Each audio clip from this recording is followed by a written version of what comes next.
Lalan top चुनाव यात्रा powered by ITC sunrise मसाले, स्वाद बिहार का।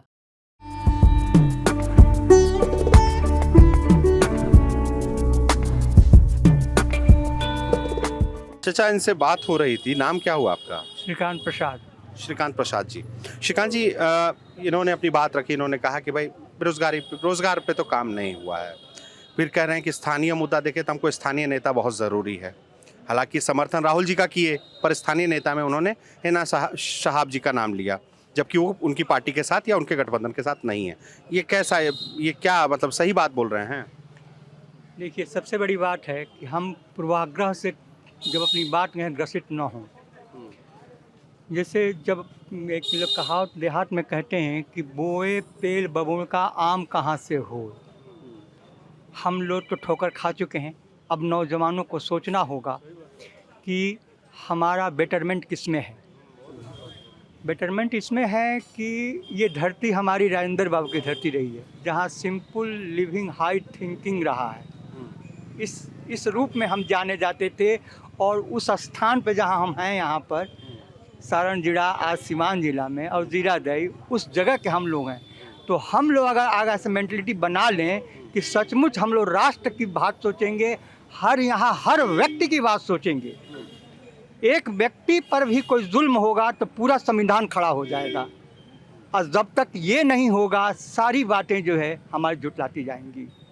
बेरोजगारी की समस्या हम खुद जिम्मेवार हैं कि मान लीजिए इतना पॉपुलेशन बढ़ाएंगे तो होगा क्या, कहाँ से आएगा। ये नहीं सोचते हैं कि फ्रॉम वेयर वी गेन, कहाँ से पाएंगे हम।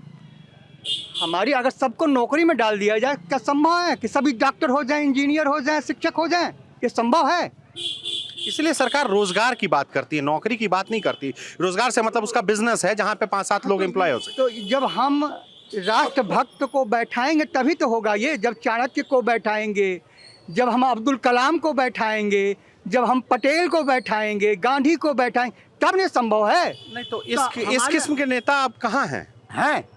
आप जो बातें कर रहे हैं इसी में क्षण के दिखाई पड़ेगा कि व्यक्तित्व तो है, लेकिन हम अच्छे लोग एकजुट नहीं हो पा रहे हैं, इसके महत्व को नहीं समझ पा रहे हैं और सफरर हो रहे हैं।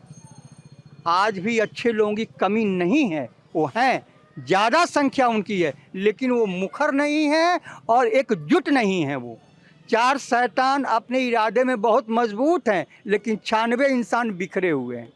जिस दिन ये स्थिति आएगी पूरे विश्व का रूप बदल जाएगा। भारत से छोड़िए, भारत तो इसकी सीख ही देता है, विश्व गुरु की बातें करता है कि हमारी नैतिकता इतनी ऊंची रही है। हमारे यहाँ जितनी नैतिकता ऊंची रही है, कहीं भी मानवता की पाठ तो हम यहीं से पढ़े हैं, लेकिन आज हास्यास्पद हैं। क्यों? कि अपनी सोच में हम मजबूत नहीं हैं। और ये जात और धर्म की कहाँ से लोग आए? कितने लोग इस धरती पर आए ले लेके? कोई तो एक ही आदमी पैदा हुआ ना, मनुष्य तो कोई एक ही आया, तो हम तो सब एक ही हैं। फिर इसमें बट कर अपनी हित की बात क्यों नहीं सोचते हैं? अनहित की बातें सोचने लगते हैं, बट जाते हैं और मज़ा मार के वो चले जाते हैं। फिर आप 5 साल तड़पिएगा। आज़ादी के बाद से यही सब तड़प रहे हैं, हमारी सोच मजबूत नहीं हुई है। आप ये तो देखिए, आप अब थोड़ा इसको प्रैक्टिकली सोचते हैं। आपको चुनना उन्हीं विकल्पों में से है जो आपके सामने खड़े हैं, ठीक है? तो आज की तारीख में फिर आप क्या कहिएगा? अब ये लोग है, बच्चा है, यंग लोग है आपके पास, अगर आपके पास सुझाव लेने आया तो इन लोगों को क्या सुझाएंगे कि इनमें से क्या चुनना है? इनमें से सुझाव ये होगा कि हमारा एक अधिकार मिला हुआ है कि हम नहीं पसंद गए तो नोटा पर डालेंगे।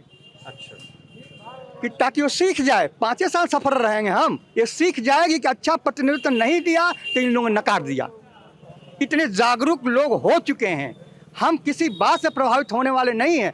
हम हर इंसान का भला चाहने वाले हैं। ऐसा हमारा संविधान बनेगा, ऐसे लोग निखर के आएंगे, नहीं तो हम पिछाते जाएंगे। 75 साल से रगड़े ही जा रहे हैं और रगड़े जाएंगे। जब तक हमें उस पार्लियामेंट में चाणक्य चाहिए, हमें उस पार्लियामेंट में अब्दुल कलाम चाहिए, लाल बहादुर शास्त्री चाहिए, पटेल चाहिए, हमें वैसा चाहिए।